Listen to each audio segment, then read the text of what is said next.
Tower নাই তো পাশে, তাহলে ছেনারা যখন ক্লাস করতো তখন টাওয়ার পাইতো না, তাহলে এখানে পড়াশোনাও করতো, ফোন টোন আসলে ফোন টোনও ধরতো, এসবের জন্য করেছিল আর কি। সব ভাই বোনরা মিলে এখানে পড়াশোনা, আমাদের ঘরে তো লাগেইনি কোনো টাওয়ার।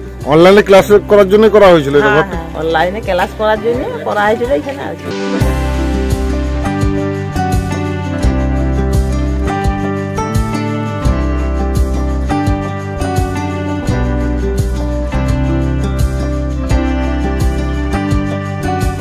আসলে পাড়া গ্রামে তো জানেন নেটওয়ার্কের খুব প্রবলেম, তার জন্যই ওই লকডাউনের সময় আমরা বানিয়েছিলাম আর কি ঘরটা, যাতে এখানে উঠে অনেকেই মানে তখন অনলাইনে ক্লাস চলতো, পরীক্ষা হতো অনলাইনে, তাহলে সেগুলো যাতে দিতে সুবিধা হয় তার জন্যই বানিয়েছিলাম আর কি। মাথায় এলো হঠাৎ করে বলতে আমাদের ছোটবেলায় আমরা সেই কার্টুন দেখেছিলাম আর কি, তো সেই ছোটা ভীম কার্টুনের সেই যোগ্য একটা বাড়ি ছিল আর কি, ট্রি হাউস, সেখান থেকে দেখে আমরা প্রথমে ভেবেছিলাম করবো কোনোদিন একদিন, তো সেটা হয়নি। হঠাৎ ওই লকডাউনের সময় যখন প্রয়োজন হলো আর কি, তখন এটা মাথায় এলো যে যদি বানানো যায়।